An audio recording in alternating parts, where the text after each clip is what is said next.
Sometimes we do metaphorically cast our dreams, our pearls, before swine.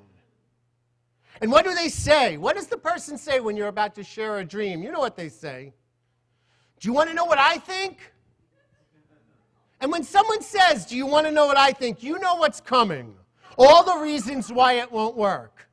If someone says, do you want to know what I think? Rarely after that is coming, that is the greatest idea. I think you should do it. I think you're going to have the greatest success. I think you're going to be all that in a bag of chips. I mean, when someone says, I always wonder how someone would react when they say, do you want to know what I think? If I just said, no, swine. Like, I've never done it. I've never done it. But especially if they, especially, you know, it wouldn't make any sense if they were Jewish or if they were, you know, Muslim. But if they were a Bible-reading Christian, and they would say, you want to know what I think? And I said, no, swine. No, this is my healing. I want to walk in it. I don't want to know what you think could go wrong with my dream. I want to focus on what can go right with my mind. I don't need anyone's approval to heal, and neither do any of you. That's why Frederick Douglass said, one and God make a majority. As long as we can stay intentionally aware of God in the present, the highest idea, the greatest idea, there will only be faith available for each step we take. That is why in The Power of Now, Eckhart Tolle says, as soon as you honor the present moment, all unhappiness and struggles dissolve. Life begins to flow with joy and ease. See, we don't need to be concerned about the fruit of our action. We should just give our full attention to the action and let the fruit take care of itself, because full attention will then create the greatest fruit available. It is when we're doing the opposite of what Paul says, holding on to what's behind us and freaking out about what's in front of us. There's nobody left in the present moment to actually lift up the highest idea in the mind of God. And so what I realize is full attention, walking in healing, it actually requires not that we add anything to us. It actually calls that we eliminate all those distractions. Walking in healing is more successful when we can eliminate all that negative talk, when we can eliminate the expectations of other people, when we can eliminate attachments that we may have to past experiences, when we can eliminate attachments that we have how a situation should turn out. You know, some of the greatest moments in my life came from curveballs that I never would have planned or sought. And just standing in that present, eliminating the labels, eliminating the meanings that we assign to everything that happens, we free ourselves to walk in healing. And we free ourselves to walk in the healing because healing already exists in the mind of God.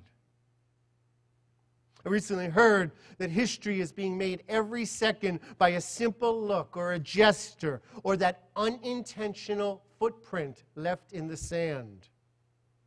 So this week I invite everyone to leave intentional footprints in the sand of our mind, in the sand of our life. Our destiny can always be so much greater than anything we can plan for. Our work is to take that next step. And this week I invite you all to just say, yes, God, yes. I walk in healing, unconditionally and fully, now and forever. And so it is, and it shall be. Amen. God bless you.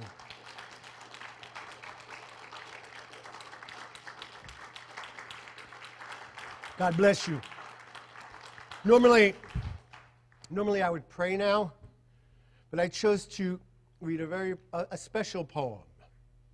I chose to close today with a poem to prepare us for the journey from Palm Sunday through the crucifixion and our own personal resurrections. We walk in healing the way Jesus the Christ chose to walk in to Jerusalem. And so just take this moment and allow these words to rest on your soul. It does not interest me what you do for a living. I want to know what you ache for and if you dare to dream of meeting your heart's longing. It does not interest me how old you are. I want to know if you will risk looking like a fool for love, for your dream, for the adventure of being alive. It doesn't interest me what planets are squaring your moon. I want to know if you have touched the center of your very own sorrow, if you have been opened by life's betrayals or become shriveled and closed for fear from further pain. I want to know if you can sit with pain, mine or your own, without moving to hide it or fade it or fix it. I want to know if you can be with joy, mine or your own, if you can dance with wildness and let ecstasy fill you to the tips of your fingers and toes without cautioning us to be careful, to be realistic, or to remember the limitations of being human. It doesn't even interest me if the story you are telling me is true. I want to know if you can disappoint another to be true to yourself, if you can bear the accusation of betrayal and not betray your own soul, if you can be faithless and therefore trustworthy. I want to know if you can see beauty even if it's not a pretty day, and if you can source your life from its presence. I want to know if you can live with failure, yours and mine, and if you can still stand at the edge of the lake and shout to the silver of the moon, yes. It doesn't interest me where you live or how much money you have. I want to know if you can get up after a night of despair and grief, weary and bruised to the bone, and do what needs to be done to feed the children. It doesn't interest me who you know or how you came to be here.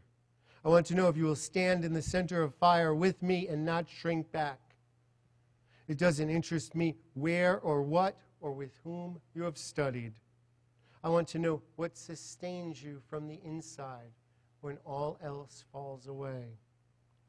I want to know if you can be alone with yourself and if you truly like the company you keep in empty moments. God bless each and every one of you. Thank you. Have a wonderful, wonderful week.